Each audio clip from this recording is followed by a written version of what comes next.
Seelampur Kunal murder case में इस वक्त की बड़ी खबर आपको बता दें, हत्या के विरोध में लोगों का प्रदर्शन यहां जारी है। सीलमपुर कुनाल मर्डर केस में ये अपडेट है कि जिक्रा से पूछताछ में एक बड़ा खुलासा हुआ है और नाबालिग लड़कों की एक फौज तैयार कर रही थी जिक्रा। पुलिस कुनाल मर्डर केस में भी नाबालिगों की भूमिका की यहां पर जांच हो रही है। जिक्रा की नाबालिग गैंग में 8 से 10 लड़के हैं। तो देखिए इस वक्त ये बड़ी खबर आपको बता दें किस तरह से लेडी डॉन जिक्रा से पूछताछ कर रही है पुलिस, और बड़ी जानकारी पूछताछ में यही निकली है कि जिक्रा नाबालिग लोगों का एक गैंग तैयार कर रही थी और इन सब के बीच इसमें 8 से 10 लड़के जो हैं वो मौजूद हैं और साथ ही साथ अलग अलग जगह पर आप देखिए वारदात को अंजाम दे रहे थे। और इन सब के बीच अभी भी पुलिस की कार्रवाई चल रही है और भी आरोपियों की तलाश जारी है। इन तस्वीरों में आप देख सकते हैं जिक्रा से जब पुलिस पूछताछ करने के लिए लेकर जा रही थी उस वक्त किस तरह से ये लेडी डॉन, जिसका दहशत एक वक्त में हुआ करता था, पुलिस के हत्थे चढ़ चुकी है और इससे पूछताछ में इसने बहुत बड़ा खुलासा किया। नाबालिगों का ये गैंग तैयार कर रही थी और कई नाबालिग लड़कों से रेकी करवाई, ये भी बड़ी जानकारी सामने आई।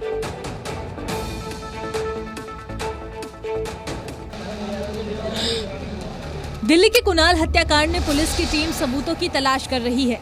जिक्रा के अलावा 3 और लोगों को पुलिस ने हिरासत में लिया है। वहीं हत्या का मुख्य आरोपी साहिल अब भी फरार है।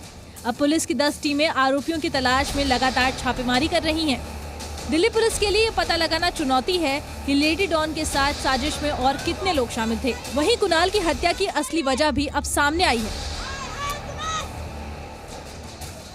इसके मुताबिक इलाके में रहने वाले साहिल की एक लाला नाम के लड़के के साथ आपसी रंजिश थी, जिसमें लाला ने साहिल पर अपने भाई के हमले का बदला लेने के लिए हमला किया था। जिस वक्त साहिल पर चाकू से हमला हुआ उस वक्त मौके पर लाला के साथ कुनाल मौजूद था। आरोप है साहिल जब भी कुनाल को देखता था तो वो लाला के बारे में पूछता था। कुनाल कह देता था कि उसे नहीं पता है। लाला का पता न बताने पर साहिल ने कुनाल की हत्या कर दी। फिलहाल इस हत्याकांड में 4 से 5 लोगों के शामिल होने की आशंका है। पुलिस को सीसीटीवी में 2 आरोपी दिखे हैं। हमें न्याय चाहिए, योगी जी मदद करिए। दिल्ली की मुख्यमंत्री से भी मदद की गुहार। और ये लोग बैठे हुए हैं, जब तक न्याय नहीं मिलता यहीं बैठे रहेंगे, ऐसा इनका कहना है। इस बीच खबर ये है कि आज रात तक कुनाल का अंतिम संस्कार किया जा सकता है, लेकिन परिजनों में गुस्सा है, परिजनों में नाराजगी है। खबर ये है कि कुनाल का आज रात तक अंतिम संस्कार किया जा सकता है, लेकिन गुनहगार अभी पकड़े नहीं गए। गुनहगार पकड़े नहीं गए। मेरे बेटे की मुझे मिट्टी भी नहीं दिया और पुलिस ने चुपचाप लेकर कब्रिस्तान में ले गए और मुझे लाशा दे गए। शमशान घाट में मुझसे बिना पूछे मट्टी ले गए और मैं यहाँ बैठे रह गए। मेरे बच्चे का वहीं जाकर संस्कार करवा दिया। कुनाल का अंतिम संस्कार हो चुका पुलिस ने करवा दिया और मुझे ये दे दिया कि टेंशन मत लो, उन्हें कड़ी से कड़ी सजा मिलेगी, फांसी की सजा मिलेगी, काउंटर कराएंगे इसका। आपको क्या कुनाल को आखिरी बार देखने दिया? नहीं देखने दिया मुझे।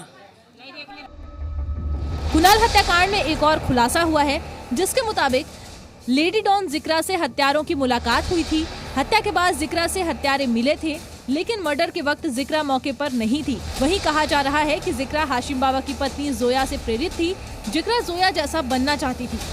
कुनाल के घर वालों का कहना है कि उनके बेटे की ना तो किसी से दुश्मनी थी और ना ही उसने कभी किसी का कुछ बिगाड़ा था। तो फिर इसका मतलब ये हुआ कि साहिल और लाला में आपसी रंजिश की कीमत कुनाल ने चुकाई।